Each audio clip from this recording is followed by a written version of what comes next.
Good morning student. तो शुरू करते हैं। ये हमारा चैप्टर है आनुवांशिकी और ये जेनेटिक्स है। इसका 61 नंबर क्वेश्चन से शुरू करते हैं। प्रायः समाचारों में आने वाला Cas9 प्रोटीन क्या है? आंसर ए है लक्ष्य साधित जीन संपादन, टारगेटेड जीन एडिटिंग में प्रयुक्त आणविक कैंची। Cas9 protein Cas9 CRISPR associated protein 9 वस्तुतः लक्ष्य साधित जीन संपादन में प्रयुक्त आणविक कैंची है। इसका मुख्य कार्य डीएनए को काटना है। अतः स्पष्ट है कि यह कोशिका के जीनोम में परिवर्तन करने में सक्षम है। जीन संपादन की CRISPR CRISPR clustered regularly interspaced short palindromic repeats Cas9 तकनीक में CRISPR डीएनए अनुक्रमों के नियमित पुनरावृत्ति पैटर्न को दर्शाता है, जिसमें प्रत्येक पुनरावृत्ति के बाद के स्पेशल डीएनए खंड को एडिट करने हेतु Cas9 नामक संशोधित प्रोटीन का प्रयोग किया जाता है। इसके द्वारा किसी कोशिका के डीएनए को निर्धारित स्थान पर काटकर जीनों को हटाया या नए जीनों से प्रतिस्थापित किया जा सकता है तथा कोशिका में अपेक्षित प्रतिरोधी लक्षण प्राप्त किए जा सकते हैं। जैव सूचना विज्ञान बायो इन्फॉर्मेटिक्स में घटनाक्रमों गतिविधि के संदर्भ में समाचारों में कभी कभी दिखने वाला पद ट्रांसक्रिप्टोम किसे निर्दिष्ट करता है? आंसर है बी किसी जीव द्वारा अभिव्यक्त mRNA अणुओं की पूर्ण श्रृंखला। किसी जीनोम द्वारा संश्लेषित संपूर्ण mRNA अणुओं को ट्रांसक्रिप्टोम कहते हैं। ट्रांसक्रिप्टोम कोशिका की दृश्य गतिविधियों और उनके जीनोम में अदृश्य कूट निर्देशों के बीच की गतिमान कड़ी बनाता है।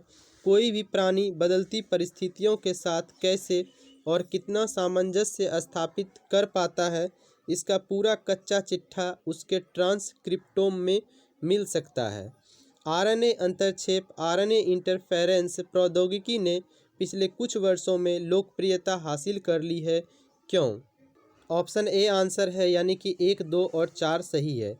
यह जीन अनभिव्यक्तिकरण जीन साइलेंसिंग रोगोपचारों के विकास में प्रयुक्त होता है। इसे कैंसर की चिकित्सा में रोगोपचार विकसित करने हेतु प्रयुक्त किया जा सकता है। इसे ऐसी फसल पादपों को उगाने के लिए प्रयुक्त किया जा सकता है जो विषाणु रोगजनकों के लिए प्रतिरोधी हो। आरएनए अंतरक्षेप आरएनए इंटरफेरेंस एक जैविक प्रक्रिया है जिसमें आरएनए अणु लक्षित mRNA मैसेंजर mRNA अणुओं को निष्प्रभावी कर जीन अभिव्यक्ति को बाधित करते हैं।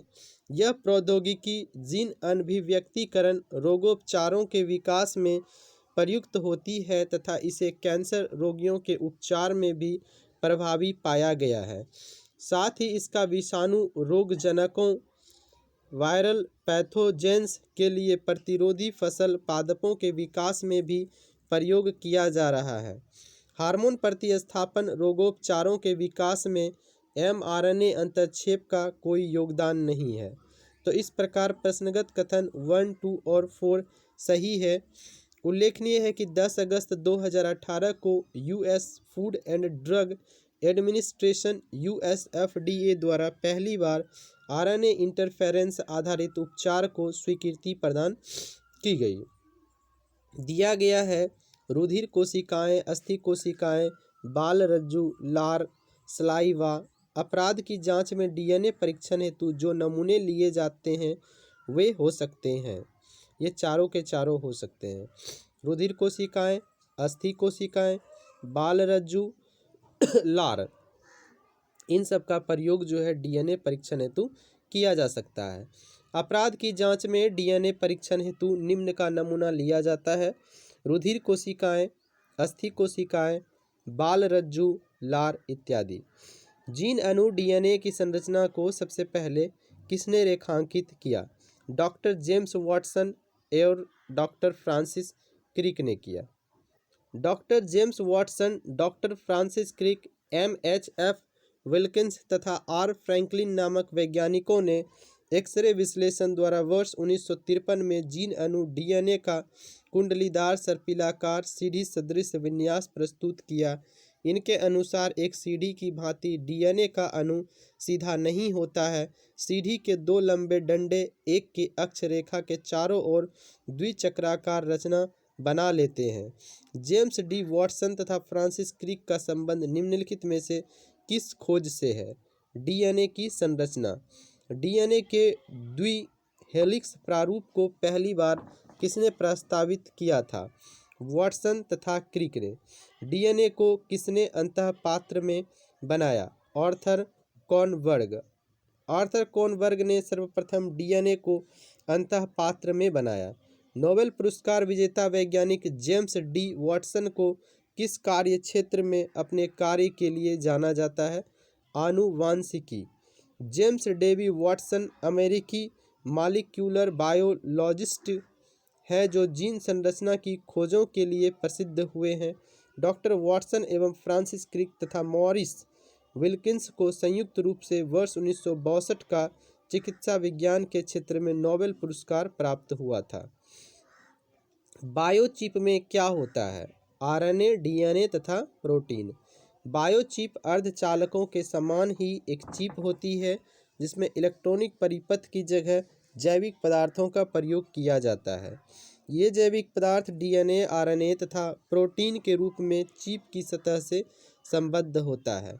जैनिको प्रौद्योगिकी है आनुवांशिक रोगों की पूर्व सूचना प्राप्त करने की तकनीक। जैनिको प्रौद्योगिकी आनुवांशिक रोगों की पूर्व सूचना प्राप्त करने की तकनीक है। इस तकनीक के माध्यम से मां के गर्भ में स्थित शिशु में होने वाले विभिन्न प्रकार के रोगों की जानकारी भी प्राप्त हो सकेगी। निम्नलिखित में से कौन सा कार्य जैव प्रौद्योगिकी की श्रेणी में आता है? औद्योगिक प्रक्रमों में जीवधारियों अथवा उनसे प्राप्त पदार्थों का उपयोग। संपूर्ण जीवों, मुख्यतः सूक्ष्म जीवों या जीवों द्वारा उत्पन्न पदार्थों या जैव प्रक्रियाओं के औद्योगिक स्तर पर उपयोग को जैव प्रौद्योगिकी बायोटेक्नोलॉजी कहते हैं। उदाहरणार्थ मदिरा उत्पादन के लिए यीस्ट कोशिकाओं का उपयोग जैव प्रौद्योगिकी के अंतर्गत आता है। जैव आवर्धन से तात्पर्य है उत्तरोत्तर पोषण स्तरों के जीवों में पीरकनाशियों की मात्रा का बढ़ना। किसी उत्तरोत्तर पोषण स्तर में जीवों में खरपतवारनाशी तथा कीटनाशी की सांद्रता का बढ़ जाना जैव आवर्धन कहलाता है। जीन अभियंत्रण में नवीनतम तकनीकी विकसित हुई है। जीन प्रतिचित्रण। जीन अभियंत्रण में नवीनतम विकसित तकनीक जीन प्रतिचित्रण है। DNA अणुओं में न्यूक्लियोटाइड एकलकों के अनुक्रमों का तथा इन अनुक्रमों में जीनों का पता लगाकर DNA अणुओं के मानचित्र को तैयार किया जाता है। उसे जीनोमिक्स या जीन मैपिंग कहते हैं। पीड़कों को प्रतिरोध के अतिरिक्त वे कौन सी संभावनाएं हैं जिसके लिए आनुवांशिक रूप से रूपांतरित पादपों का निर्माण किया गया है? आंसर सी है 1, 2, 4। सूखा सहन करने के लिए उन्हें सक्षम बनाना, उत्पाद में पोषणीय मान बढ़ाना, उनकी सेल्फ लाइफ बढ़ाना। आनुवांशिक रूप से रूपांतरित पादपों को उत्तक संवर्धन तकनीक से उगाया जाता है और जेनेटिक इंजीनियरिंग के कमाल से उनमें नैसर्गिक जीनों के अतिरिक्त मनोवांछित जीन प्रविष्ट कराए जाते हैं जिससे उनमें रोगरोधिता, कीटरोधिता या विषाणुरोधिता जैसे गुणों का समावेश हो जाता है। इससे भरपूर फसलें ली जा सकती है, पौष्टिकता युक्त प्रोटीनें डाली जा सकती है और प्राकृतिक आपदाओं की मार झेलने में भी इन्हें सक्षम बनाया जा सकता है। जीवाणु भोजियों के संबंध में कौन सा कथन सही है? दोनों सही है। जीवाणु भोजी विषाणु होते हैं जो जीवाणुओं को संक्रमित करते हैं। जीवाणु भोजी आनुवंशिक अभियांत्रिकी में प्रयुक्त होते हैं। वे विषाणु जो जीवाणुओं को संक्रमित करते हैं जीवाणु भोजी कहलाते हैं। आनुवंशिक अभियांत्रिकी में जीवाणु भोजी का उपयोग किया जाता है। यदि मानव वृद्धि हार्मोन जीन का प्रयोग करके ऐसा चूहा पैदा किया जाए जो चूहे के सामान्य आकार से 8 गुना बड़ा हो तो इस तकनीक को कहेंगे आनुवांशिक इंजीनियरिंग। मानव वृद्धि हार्मोन जीन का प्रयोग करके सामान्य आकार से 8 गुना बड़ा चूहा पैदा करने की क्रिया को आनुवांशिक इंजीनियरिंग कहते हैं। इस प्रकार इस तकनीक द्वारा न केवल जीनों के स्वरूप में संशोधन करके जीवों के आकार एवं गुणों को परिवर्तित किया जा सकता है बल्कि इससे पूर्णतः एक नए जीवों का भी निर्माण किया जा सकता है। बलात्कार एवं हमले के मामलों में अपराधियों की पैतृकता एवं पहचान स्थापित करने में डीएनए फिंगरप्रिंट एक शक्तिशाली उपकरण बन गया है। डीएनए विश्लेषण के लिए बाल, लार एवं शुष्क वीर्य जैसे लेस साक्ष्य पर्याप्त है। इसका आंसर है ए, दोनों सही है और आर ए का सही कारण है। फिर से, बलात्कार एवं हमले के मामलों में अपराधियों की पैतृकता एवं पहचान स्थापित करने में डीएनए फिंगरप्रिंट एक शक्तिशाली उपकरण बन गया है। डीएनए विश्लेषण के लिए बाल, लार एवं शुष्क वीर्य जैसे लेस साक्ष्य पर्याप्त हैं। बलात्कार हत्या के मामले में अपराधियों की पहचान करना तथा पैतृकता को स्थापित करने, आनुवांशिक रोगों की पहचान करने इत्यादि में डीएनए फिंगरप्रिंटिंग का प्रयोग किया जाता है। इसके विश्लेषण हेतु अपराधी के बाल, लार तथा शुष्क वीर्य जैसे लेस साक्ष्य पर्याप्त हैं। यह जांच तकनीक इस तथ्य पर आधारित है कि किसी भी वंश एवं व्यक्ति के गुणसूत्रों को विशिष्ट आनुवंशिक गुण प्रदान करने वाले आधार डीएनए का एक निश्चित स्वरूप होता है जो कि उस व्यक्ति एवं वंश के संबंधियों के अनुरूप ही होगा तथा किसी भी दो व्यक्तियों के डीएनए प्रतिरूप कभी भी एक समान नहीं हो सकते हैं। शिशु का पितृत्व स्थापित करने के लिए निम्नलिखित में से किस एक तकनीक का प्रयोग किया जा सकता है? DNA finger printing.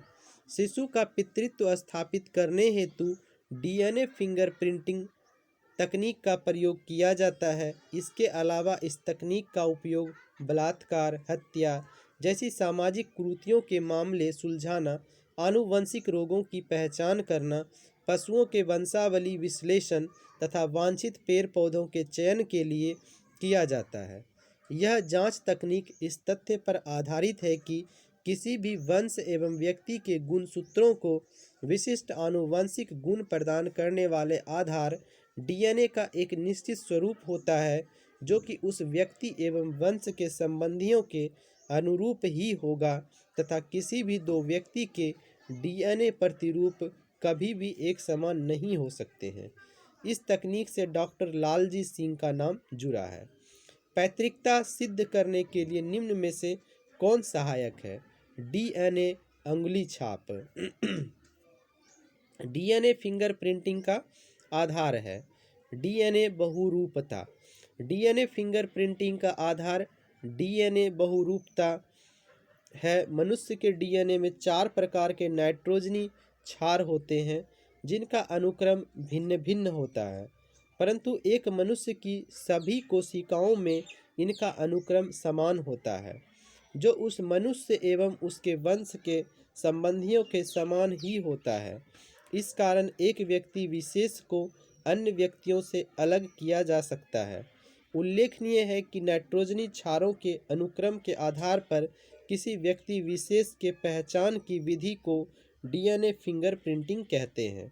इस तकनीक का विकास वर्ष 1985 में सर एलेक जेफ्रेज ने किया था। मानवों की पहचान को सुनिश्चित करने के लिए जैव प्रौद्योगिकी आधारित अत्याधुनिक तकनीक को काम में लाया जाता है। डीएनए फिंगर प्रिंटिंग मातृत्व, पितृत्व या व्यक्तिगत पहचान को निर्धारित करने के लिए आजकल डीएनए फिंगर प्रिंटिंग तकनीक का उपयोग किया जाता है। डीएनए फिंगर प्रिंटिंग के उपयोग द्वारा इंग्लैंड में पहला अपराध किस वर्ष में हल किया गया था। 1983 डीएनए फिंगरप्रिंटिंग तकनीक में किसी व्यक्ति के जैविक अंशों जैसे रुधिर, बाल, लार, वीर्य या अन्य कोशिका स्रोतों के सहारे उसके डीएनए की पहचान की जाती है।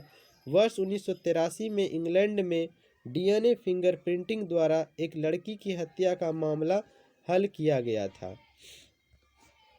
डीएनए फिंगरप्रिंटिंग का उपयोग किन किन क्षेत्रों में होता है? तो केवल न्यायालयी छानबीन में सहायक वैज्ञानिक परीक्षण में, केवल पैतृत्व विवाद में, केवल संकटापन्न प्राणियों के रक्षण में, यानी कि सभी क्षेत्र में होता है। मानव शरीर की असंख्य कोशिकाएं शुक्राणु और अंडाणु के मिलने से बने युग्मज के अनगिनत विभाजन से बनती है। इस आदि कोशिका में माता और पिता द्वारा प्रदत्त गुणसूत्रों की संख्या समान होती है तथा इन गुणसूत्रों को विशेष आनुवंशिक गुणों को प्रदान करने वाला कारक डीएनए है। मनुष्य के डीएनए में 4 प्रकार के नाइट्रोजनी क्षार होते हैं जिनका अनुक्रम भिन्न भिन्न होता है, परंतु एक मनुष्य की सभी कोशिकाओं में इनका अनुक्रम समान होता है, जो उस मनुष्य एवं उसके वंश के संबंधियों के समान ही होता है। इस कारण एक व्यक्ति विशेष को अन्य व्यक्तियों से अलग किया जा सकता है। नाइट्रोजनी क्षारों के अनुक्रम के आधार पर किसी व्यक्ति को पहचान की विधि को डीएनए फिंगरप्रिंटिंग कहते हैं। इस तकनीक का विकास वर्ष 1985 में सर एलेक जेफ्रेज ने किया। इस तकनीक का प्रयोग न्यायालयी विश्लेषण, पैतृक आनुवंशिकता निर्धारण, संकटापन्न प्राणियों के रक्षण आदि में किया जाता है। डीएनए फिंगरप्रिंटिंग पितृत्व स्थापन तथा बलात्कार वादों में अपराधियों की पहचान हेतु एक महत्वपूर्ण परीक्षण बन गया है। सही है। डीएनए परीक्षण हेतु बाल, सूखे रक्त व वीर्य के सूक्ष्म नमूने प्राप्त होते हैं। ये भी सही है और सही व्याख्या भी है। डीएनए फिंगरप्रिंटिंग तकनीक का उपयोग आपराधिक मामलों की गुत्थियां सुलझाने के लिए किया जाता है। इसके साथ ही मातृत्व, पितृत्व या व्यक्तिगत पहचान को निर्धारित करने के लिए इसका प्रयोग होता है। इस पद्धति में किसी व्यक्ति के जैविक अंशों जैसे रक्त, बाल, लार, वीर्य आदि के द्वारा उसके डीएनए की पहचान की जाती है। किसी व्यक्ति के जीवमितीय पहचान हेतु अंगुली छाप क्रमवीक्षण के अलावा निम्नलिखित में से कौन सा यसे प्रयोग में लाया जा सकता है या लाए जा सकते हैं? तो तीनों का प्रयोग होता है। परितारिका क्रमवीक्षण, दृष्टिपटल क्रमवीक्षण और वाक अभिज्ञान। जीव मितीय पहचान बायोमेट्रिक आइडेंटिफिकेशन किसी व्यक्ति के गुणों या विशेषताओं के आधार पर कंप्यूटर की सहायता से उसकी पहचान निर्धारित करने का एक तरीका है, जिसका प्रयोग प्रवेश को नियंत्रित करने हेतु किया जाता है। बायोमेट्रिक इंस्टीट्यूट के अनुसार जीवमितीय या बायोमेट्रिक पहचान के निम्न प्रकार हैं: डीएनए मिलान, कान के आकार के आधार पर, परितारिका के आधार पर, दृष्टिपटल के आधार पर, चेहरे की पहचान, अंगुली छाप आधारित, अंगुली के 3D ज्यामितीय विन्यास के आधार पर, व्यक्ति की चाल के आधार पर, हाथ की ज्यामितीय विशेषताओं के आधार पर, गंध के आधार पर, टाइपिंग के अनोखेपन पर आधारित, वाक अभिज्ञान पर आधारित, अंगुली या हथेली की नसों के विन्यास के आधार पर, अंगुलियों के निशानों की बहुरंगीय सतह पर उभारने हेतु निम्न में से क्या प्रयुक्त होता है? Fluorescent powder. अंगुलियों के निशान को बहुरंगीय सतह पर उभारने हेतु फ्लोरोसेंट पाउडर प्रयुक्त होता है।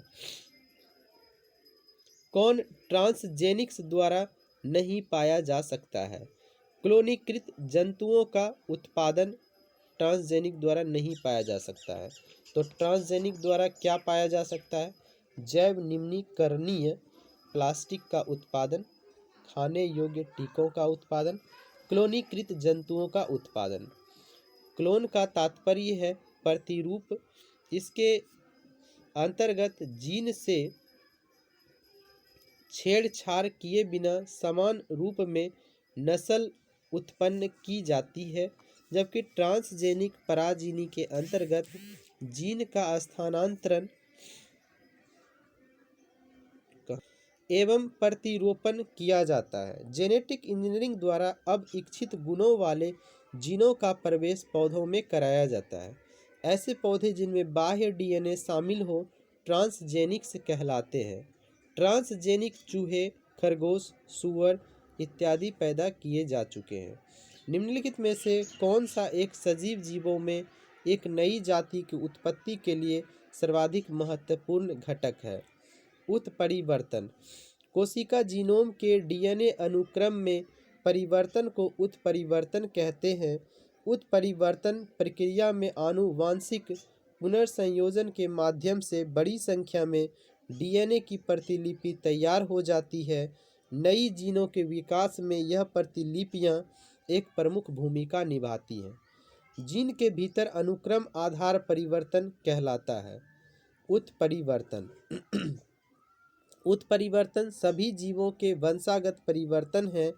यह स्वतः या अप्राकृतिक रूप से प्रेरित किए जा सकते हैं।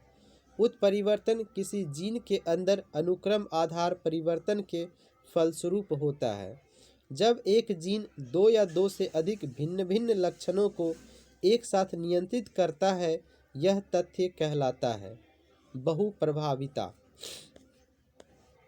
जब एक जीन दो या दो से अधिक भिन्न भिन्न लक्षणों को एक साथ नियंत्रित करता है, तो यह तथ्य बहुप्रभाविता कहलाता है। इसका एक ज्वलंत उदाहरण है लाल रक्त कोशिकाओं आरबीसीज का हंसियाकार कोशिका अरक्तता रोग, जिसमें आरबीसी का आकार हंसियानुमा हो जाता है। यह रोग एक अप्रभावी जीन के कारण होता है। जीन चिकित्सा में एक त्रुटिपूर्ण जीन के कार्य को ठीक करने हेतु इसका व्याख्या पढ़ेंगे। जीन उपचार का उद्देश्य शरीर की सामान्य क्रियाओं को बनाए रखने के लिए शरीर की कोशिकाओं में सामान्य जीनों को प्रवेश कराकर त्रुटिपूर्ण जीन को कार्य करने से रोककर तथा पूरे त्रुटिपूर्ण जीन को सही जीन से बदलकर बीमारी का निदान करना होता है। सोमेटिक जीन थेरेपी मानव की आनुवंशिक बीमारियों के उपचार हेतु प्रयुक्त की जा रही है। अगला हमारा चैप्टर होगा विविध, जिसको कि हम नेक्स्ट क्लास में नेक्स्ट वीडियो में अटेंड करेंगे। अभी तक का जो भी वीडियो अपलोड किया गया है, इसमें जो भी त्रुटि है हम समझ पा रहे हैं कि इसमें एडिटिंग नहीं किया गया है और थोड़ा सा वीडियो लंबा हो जाता है, तो इसमें जो भी कमी है उनको हम सुधार करेंगे। किसमें? तो जब हम नेक्स्ट सब्जेक्ट की शुरुआत करेंगे साइंस को कंप्लीट करने के बाद, तो उसमें पूर्णतः प्रयास रहेगा कि हम सुधार करेंगे। ऐसे भी कोई भी कुछ भी अगर सीखा है तो वो करते करते सीखा है। आज जो ये दुनिया 2023 में जी रही है और जिसको हम मॉडर्न दुनिया कह रहे हैं, तो सब कुछ करते करते सीखा गया है, तो हम भी करते करते सीखेंगे। तो अगले सब्जेक्ट में हम उम्मीद करेंगे कि थोड़ा बेहतर क्वालिटी में वीडियो होगा। आप लोग बने रहें, नया सब्जेक्ट शुरू होने वाला है जैसे ही ये कंप्लीट होगा। धन्यवाद।